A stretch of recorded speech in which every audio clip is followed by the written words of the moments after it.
السلام عليكم، اهلا وسهلا بكل متتبعي قناه بيتي مع صفاء.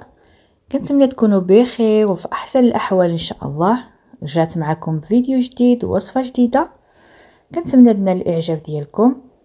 كيكه سهله كتحضر بسرعه وواحد الحشوه اللي لذيذه بزاف بدون كريمه الخفق ولا الكريمه السائله. كتجي هائله هشيشه والشكل ديالها كيجي راقي، كتستحق انكم تجربوها. بلا ما نطول عليكم نخليكم مع المقادير وطريقة التحضير، وكيف العادة فرجة ممتعة.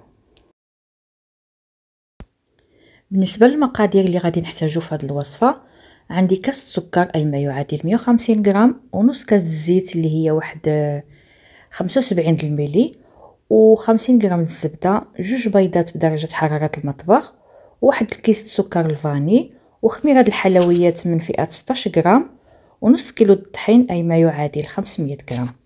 صافي هادو هما المقادير.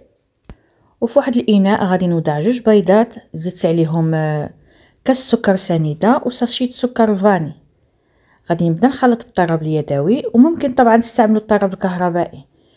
من بعد ما كيذوب السكر مع البيض غادي نضيف نص كاس الزيت النباتيه، وغادي نستمر كنخلط هيدا كيف ما كتشاهدوا معايا وكيف ما موضح في الصوره. من بعد غادي نزيد 50 غرام الزبده ونبقى نخلط حتى كيتجانسوا العناصر كامله اللي سبق لكم شفتوا معايا قبل. غادي نحصل على واحد المزيج اللي متماسك بلا ديك الكويرات الزبده. هيدا واحد الخليط كريمي. صافي دابا بقى لي غير الطحين والخميره د الحلوى. غادي نضيف الطحين شويه بشويه. في الدفعه الاولى غادي نعمل واحد 3 معالق كبارين، من بعد نزيد عليهم كيس الخميره د الحلوى. بالنسبه للخميره هاد الساشي فيه 16 غرام كيف ما قلت لكم، حتى هي غادي ندوزها في الصفايه، غادي نغربلها باش ما كيبقاوش فيها ديك الحبيبات اللي قاصحين كيخسروا العجينه. غادي نبقى ندخل ديك الطحين والخميره حتى كينسجموا مع الخليط السائل، وغادي نبقى نضيف الدقيق شويه بشويه.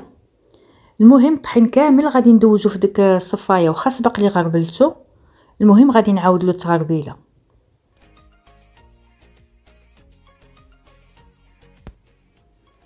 غنبقى نخلط بواحد الملعقه اولا اطراف الاصابع، المهم باش نجمعوا العجينه. ما غندلكوهاش غير غادي نبقاو نجمعوها وصافي. غادي نبقى نضيف الدقيق دفعه بدفعه وانا كنشوف عيني ميزاني. المهم نص كيلو د الطحين هي اللي كفات لي في هذه الكيكه. كنستمر بهذه الطريقه حتى كتجمع العجينه، ونعاودوا نتلاقاو ان شاء الله. خليكم معايا.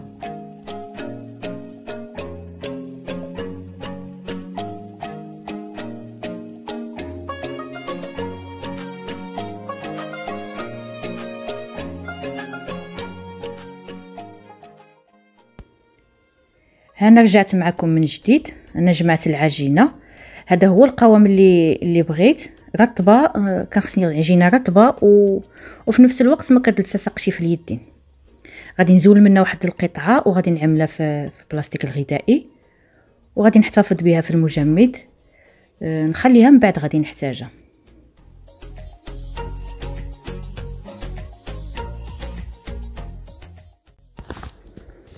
وفي هذا الاثناء دهنت المول اللي غندخلو للفران، دهنته بالزبده، وغادي نبقى نوضع فيه ديك العجينه بهذه الطريقه هذه، وحتى هو غادي ندخلو للثلاجه ونمشيو نحضروا الحشوه اللي غادي تجي في الوسط. وخليكم معايا.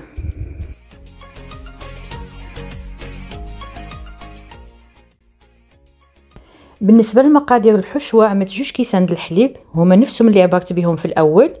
ضفت عليهم 3 معالق السكر سنيده و3 معالق نشا ذره اولا مايصينا، واحد معلقه نكهه الفانيلا، واصفر بيضه. غنمزج هاد المكونات قبل ما نشعل عليهم العافيه. ضروري ما نخلطوا العناصر في الحليب يكون بارد باش مايصينا ما كتكتلش ويبقى الخليط فيه ديك الكويرات. وبالنسبه للسكر ما تنقصوش من الكميه، لانه من بعد خصني نعمل اللوز مطحون، واللوز حتى هو خصو يتحلى باش كيعطي المذاق مزيون. كنبقى نحرك على عافيه مهيله، ما نغفلش عليها حتى كتقال ويطلعوا فيها الفقاعات. وها الكريمه ديالنا جاهزه.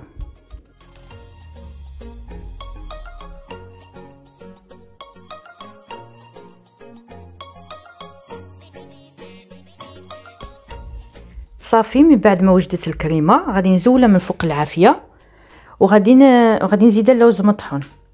صافي كيف ما كتشوفوا الطريقه سهله ما فيها حتى شي صعوبه. غادي نبقى نضيف بودره اللوز. بالنسبه للوز، اللوز عادي انا طحنته ماشي بودره مشريه جاهزه. المهم غادي نحرك، غادي نخلط مزيان اللوز مع ديك الكريمه حتى كينسجموا مع بعضيتهم. المهم كلكم تعوضوا اللوز بالكاوكاو اولا الكركاع اولا الكوكو. المهم كوكو الا عملتو خصو يتحمر شويه. المهم مكسرات اللي بغيتو داكشي على حسب الذوق ديالك والاستطاعه واللي متوفر عندك.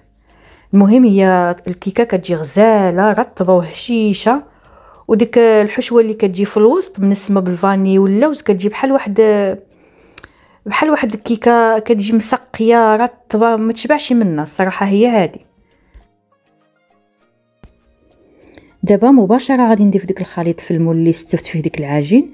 ما نخليوش الحشوه حتى تبرد هذيك الساعه نعملوها، لا. دابا غادي نحاول نوزعها بواحد الشكل متساوي على الكيكه باش تجي كامله معمره. في هذا الاثناء انا عملت الفران يسخن. دابا غادي نرجع عندك القطعه اللي احتفظت بها في المجمد في بدايه الوصفه، وغادي نبقى نبشر العجينه بواحد الحكاكه حتى كنغطي ديك الكريمه كامله، وغنزين بشويه د اللوز ايفيلي. باللوز كيجي فيها المنظر مزيون ملي كطيب. وصافي غادي نحشيها في الفران سخون على درجه حراره 180 من فوق ومن تحت، والتوقيت على حسب كل فرن والجهد ديالو. المهم غادي نعطيها الخطر في الطياب باش كتحمر كتجي مذهبه وما كتجيش معجنه، وغنبقى حادياها حتى كنشوفها تحمرت. وملي نخرجها خليها تبرد شويه ونزينوها بالسكر كلاصي. وهالكيكه ديالنا وجدت.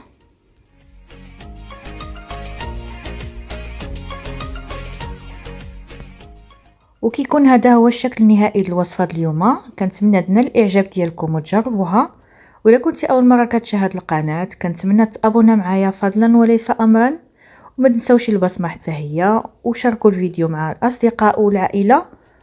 وهنا كنكونوا وصلنا لنهايه الفيديو. تهلاو في راسكم، نتلاقاو فيديو اخر ان شاء الله، والسلام عليكم.